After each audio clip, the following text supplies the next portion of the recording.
Nottingham, a city with history woven into its foundations. From medieval streets shared by noblemen and outlaws to an industrial hub of lace and textiles, Nottingham is a place of rich stories and shifting fortunes. Today, we step back to uncover Nottingham's ghostly legacy, venturing into places where every shadow holds a story. These spirits aren't just legends, they're echoes of those who've lived, loved and lost here, fragments of a world nearly forgotten. Join me as we seek Nottingham's hidden soul, where history and hauntings collide. Our journey begins at the Old Trip to Jerusalem, a place carved into the cliffs below Nottingham Castle and rumoured to be England's oldest inn. Since 1189, countless patrons have passed through, from crusaders to modern travellers, but some say not everyone who entered the trip has truly left. Within these walls, time stands still, and shadows of the past linger. Let's step inside and see what remains. Inside the Old Trip to Jerusalem, tucked on top of the bar, sits an unassuming yet infamous relic, an old, dusty model of a galleon. At first glance, it may look like just another piece of decor, but this ship carries a dark and eerie legend. Known as the Cursed Galleon, this model ship is shrouded in mystery and fear. According to legend, anyone who attempts to clean it is doomed to suffer misfortune. Over the years, several landlords who dared to dust or move the galleon reportedly fell gravely ill or even died shortly afterwards. Such tragedies have left the staff and owners wary of disturbing it. I asked one of these members of staff what he thought about the legend, and here is what he said. So the story of that is, we think it's 1700s, but we're not 100% sure. Yeah. It was given to the pub as payment for a bill, gentleman couldn't pay. Oh, okay. And we think around about 1700s, but I guess that used to happen a lot, didn't it? Like bartering and stuff. yeah, I guess you don't accept that now. yeah, not now. You can donate a mug to get. People do ask why was it kind of ship round, well, up to 1600s, and well, 16, from at least the 1600s, there's a river running through the back of us. Is that the River Lee? It would have been a river lane. Yeah. They would have been offloading, unloading barges and things, so Oh, wow. it's something he would have done on his travels.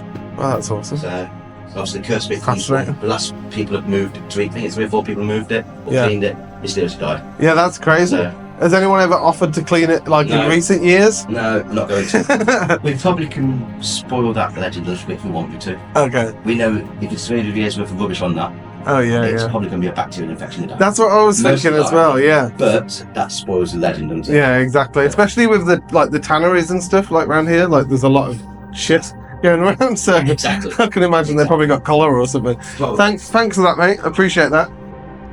So as you heard there, the Old Trip to Jerusalem is no stranger to the supernatural. Beyond the Cursed Galleon, the pub is said to host a few special patrons. One tells a tale of a ghostly figure, often seen wandering in the cellar, a place where staff have reported strange sounds, cold drafts, and even the feeling of being watched. Many believe this spirit is connected to the pub's long history. Perhaps it's one of the crusaders who passed through on their way to the Holy Land. From the Cursed Galleon to ghostly crusaders, the Old Trip to Jerusalem holds countless echoes of Nottingham's past. Here, history isn't just preserved in the walls and the artifacts, it lingers, unsettled, waiting to be encountered by those who dare.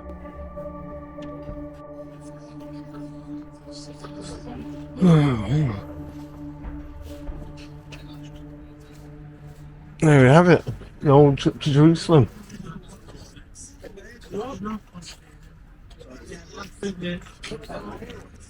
Built into the actual rock itself. That's where I just was, inside that little room. That is crazy. And it's even got a lich gate. Incredible. Right, on to the next spot. Our next stop brings us to the Park Estate, an area tucked away behind Nottingham Castle. With its grand Victorian homes, gaslit streets and lush green spaces, the park estate feels like a hidden world within the city.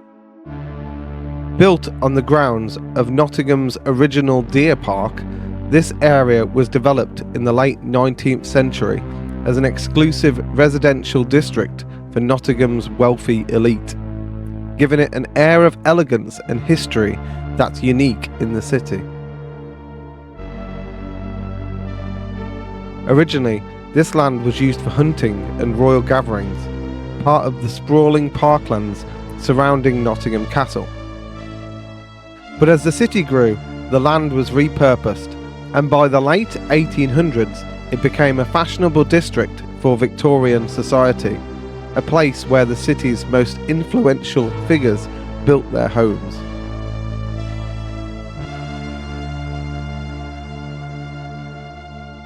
Like many places with a long history, the park estate has its share of ghost stories.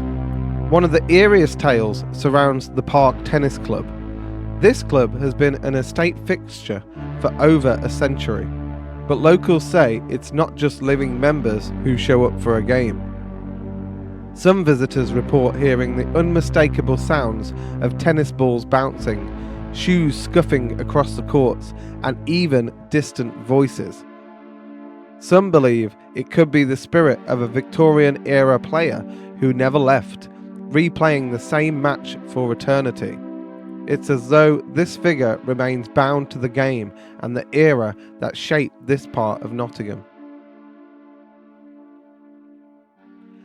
Just a short walk from the courts lies the Park Tunnel, a striking stone-carved pathway connecting the park estate to the lower parts of Nottingham. I actually feel I've got goosebumps walking up to this.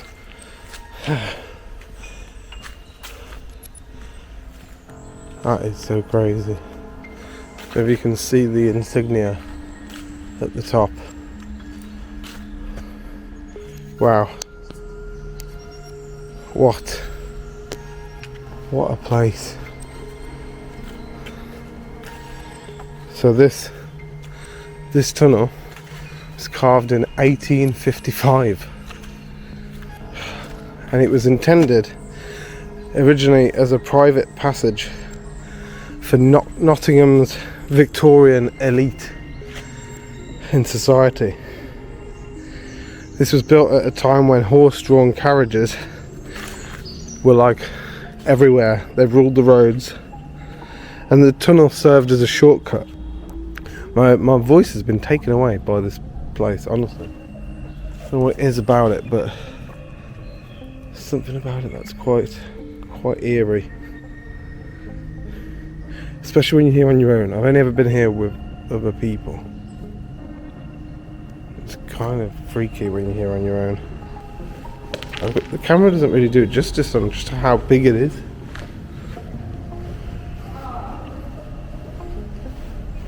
See all the carved rock as well, man, it is incredible.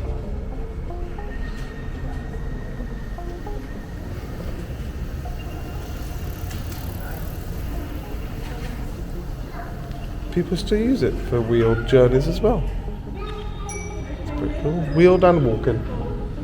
Oh, we got another little wheeled walker coming down. So as I said there, this tunnel was built in 1855, and it was intended to provide the estate's residents with easy access to the city.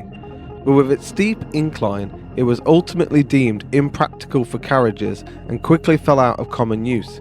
Today, the tunnel feels hidden and somewhat eerie with its rough-edged walls and echoing silence. Locals say that late at night, you can hear footsteps echoing through the tunnel, even if no one is there, as if those who once used this passage are still making their way home. Perhaps it's just the acoustics, or perhaps it's something else, a lingering presence from another time. In a place where history and mystery intertwine, the park tunnel stands as a reminder of the past that never quite faded away. You can see here where it's been mostly bricked up. This would have gone right the way up in the past. Now it leads to a car park. So you can still ride your bike down here technically. You won't be able to come down here in it with a wheelchair. But this entrance is definitely the least eye-pleasing, I would say. So in this tunnel, visitors have reported hearing footsteps echoing through the walls. Whew. Even when they're alone.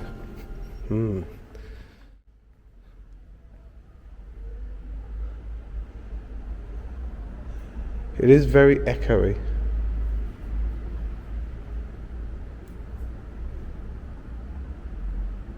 I kind of did hear something then, actually. That's actually quite freaky. Could be the water coming through.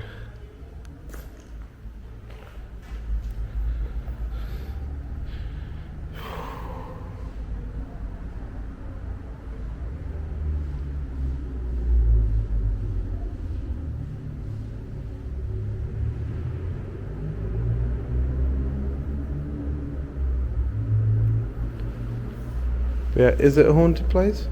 Or is it not? I'll let you decide. Let's walk up these steps. While the tunnel itself has an unsettling atmosphere, to say the least, it's these steps where the ghost stories truly begin. Locals and visitors alike have reported a sensation of being watched as they descend, as if unseen eyes are following their every move. Some say that late at night you can hear phantom footsteps on the stone, as if someone is descending just behind you, only to vanish into the dim light before reaching the bottom. One tale tells of a Victorian woman dressed in black who appears on the steps. Legend has it that she was a resident of the Park estate, mourning a lost love. Some believe she's trapped here, forever taking the same steps in search of something or someone she's lost. These steps, though simple in appearance, hold echoes of Nottingham's past, where the boundary between the living and the departed feels perilously thin. For those who dare to descend after dark, each step brings them closer to Nottingham's haunted history, with spirits who may still walk these paths alongside us. As you've seen here, Nottingham is a city where history and hauntings intertwine. From ghostly tales of the old trip to Jerusalem and the eerie steps of the Park Tunnel, to the whispers of restless spirits, the echoes of the past are ever present. But we've only really scratched the surface. Haunted places like St Mary's Church, the mysterious Lace Market Theatre, and the shadowy alleyways all hold their own ghostly secrets waiting to be discovered. If you enjoyed this video, please give it a like and subscribe for more on Nottingham's hidden history. And if you have any ghost stories of your own, or places you'd like me to cover, let me know in the comments. Thanks for watching, and stay chill.